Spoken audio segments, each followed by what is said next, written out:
Mærker jeg, og det hænger lidt sammen med, det er den sensitive side, der spænder ben for, at han kan blive prinsen. Fordi der er mange ting, han ikke helt forstår. Og det han ikke forstår, det er ikke sådan, at han bliver bange, men jeg føler, at han kan gå i stå i det. Ja. Og når man så går i stå i et program, det er ikke godt jo. Nej, det er ikke så godt. Nej. Og det har skjedd flere gange. Ja. Så vi skal have til hele tiden fort, hurtigere, videre, snap out of it. Kom, vi skal i gang. Ja. Og det jeg spørger mig om, det er, hvad kan få dig til at gå i stå? Ja. Okay. Jamen det er sådan en tåbelig ting, som hvis der er en, der rejser sig op, Nå, ja. så føles det sådan her. Ja. Og så falder han i staver. Det siger man på dansk, at falde i staver. Ja. Sådan der. Og så tænker han længe over det, og så kan han ikke komme ud af det igen. Og det jeg spørger mig om, det er, hvordan får du gør sådan der med de begge. Ja. Så nu tænker jeg lige, at du skal prøve at mærke, hvad jeres nej, jeg skal lige se, hvor du bærer hen. Du bærer mest i hælen. Du er hælerytter. Man kan være forfodsrytter eller hælerytter, og du har meget vægt på hans bagpart. Ja. Det, der bliver din udfordring, er dit kollaps på dine koremuskler. Ja. Der du kommer til at hænge og falde sammen, sådan der. Og så sidder du meget og kigger ned på ham. Og I skal virkelig vide, jer rytter, hvis ikke I er bevidst om det, at jeres hoved vejer altså 8-10 kilo. Så når I sidder og tjekker dyret dernede, ikke, så flytter I jo væk ned på forparten. Og det er derfor, jeg altid siger, kig op, kig op, kig op. Så der er 2 problematikker, der gør, at du hænger mere på forparten, selvom at du har vægt i sædet. Det er din hovedstilling, og det er dine skuldre. Ja. Okay? Så det jeg gør, det er, uanset hvem jeg arbejder med, så tænker jeg, at du skal mærke, hvordan det er at være hest. Nu kan du selv. Så hvis nu du vil lege hest for mig, vil du også have til hænderne? Ja, det går bra. Okay, er det ikke en fin hest? Okay, så det jeg vil vise dig, det du gør, det er, at han laver et total. Han lægger hovedet på sned, nu rører jeg dig lige nakken. Jeg forbereder altid min heste på, hvad jeg gør, før jeg gør det. Så han låser i anden og første og anden nakkevævel til i højre side, så han bliver nødt til at trække hovedet opad og lægge det på sned. Ja. Fordi han vil, grunden til, at han hiver hovedet op og bliver tung, Ja. hvis du forstår det Jeg her. har mye mere i høyre arm nå, eller det faller ned på høyre. Ja, lige præcis. Det er jo fordi, han vil væk fra smerten. Ja. Okay, så det andet der er, at han lægger så vægten over i den højre skulder. Det var jo så sådan derovre. Og så drejer han kroppen. Nu drejer jeg lige på dig. Sådan der. Kan du mærke det? Ja. Kan du genkende det ham? Ja. Okay. Veldig. Det er lidt anstrengende det her, ikke? Ja, det er veldig anstrengende. Det er, at du låser i korsledet, sidder der. Ja. Du laver låsningen der. Så du laver låsningen i korsledet og sender ham over i højre galop. Ja. Og jeg har ikke engang, jeg skal lige sige, jeg har ikke vægt på dig lige nu, til dem der kigger. Jeg har ikke engang vægt på dig. Ja. Og du er allerede på den. Ja. Men jeg sender dig i højre galop. Ja. Og jeg har vægten på bagparten. Ja. Der smider du ryggen. Ja. Men jeg læner mine skuldre og mit hoved frem. Ja. Kan du se det her? Okay. Så jeg tænker, Gina, hvad tænker du om, at han ikke fungerer så godt til højre? Jeg forstår jo det, da. Så skal vi ikke tage 45 minutter mere? Jeg kan mærke, du syrer helt op, ikke?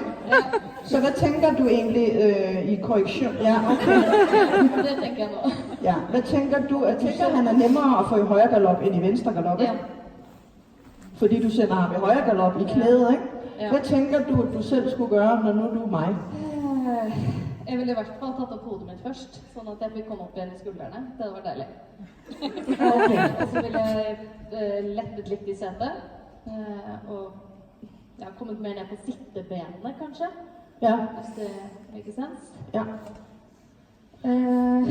Og så trampe kanskje litt mer ned i venstre bøyle. At jeg liksom retter meg litt. Ja. Ja, så jeg får kontakt med venstre. Jeg tænker også, det er din kontakt med den venstre bøjle, der mangler. Fordi du ligger og hænger den her vej. Og det der sker, nu rører jeg altså lige på dig, det der sker med en hest på sigt, der bliver ved med at dreje den vej over, ikke? Det er, at du er med til at fordreje hele brystbenet på hesten. Så på sigt vil du få problemer på ribbenene på højre side, hvor at når du lægger ben til, så bliver han hysterisk. Ja. Fordi at du fordrejer det, der hedder thorax på ham sådan der. Ja. Kan du mærke det? Ja. Og så er det klart, det vil spænde her. Ja.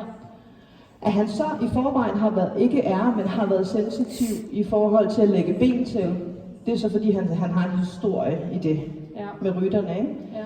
Men jeg mærker stadigvæk, at det der har han ikke brug for. Nej. Han har bare brug for det der. Ja. Ikke? Fine hjælpere Ja. til at få ham i gang. Okay, anyways, go for it.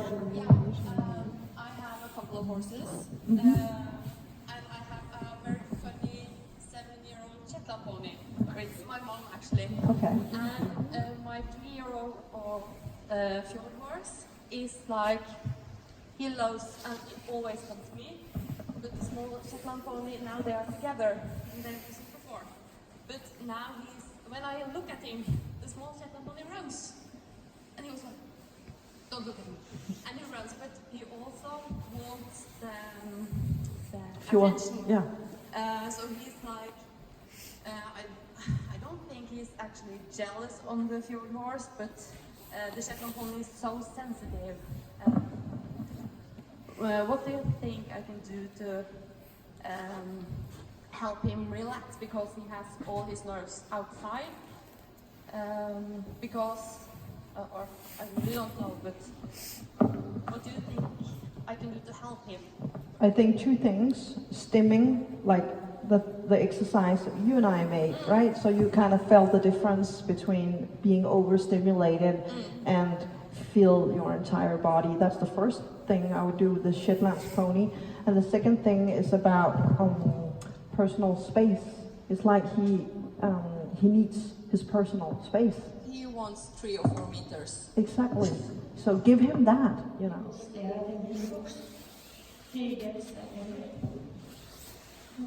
What does he do? Lay the eggs down? Jumps to the nest. In the box? Yes. And what is his name? What do you call him? Toffa. It's not so much to me, but other people. But I'm sensing that it's about him not believing in us human beings can be nice to horses. So he's being superstitious, I think that's the word. So I would be the one, like you could be the one telling him, well, I'm sorry, and this might sound a little bit arrogant, but he thinks that the entire world is about him. So I would tell him, hey, honey, the world is not surrounded or about you all the time, you know, because, you know, we have a saying, get off the high horse. It's kind of like that. It's like me first. Yeah. He is the prince. Me. And in that case, even though it sounds horrific, I would tell him, well, have you ever considered people are not looking at you because it's you? They're just looking because they're looking. And then I kind of said, he's being like, really? I would do that and see what happens. Okay? Does that make sense to you? But because it feels that he is very rude. So when people see him, they just, oh, he's not nice. But he actually is very nice. And that's a misunderstanding. But of course, a self-mechanism or a defense mechanism will be, what do you want? Yeah. And tell him, well, they don't want anything relaxed, you know, because he has that from the background in the nervous system. And he needs to do that over and over a month. And maybe we can change his behavior by just doing something as small as that. I hope, okay? Yeah. Great.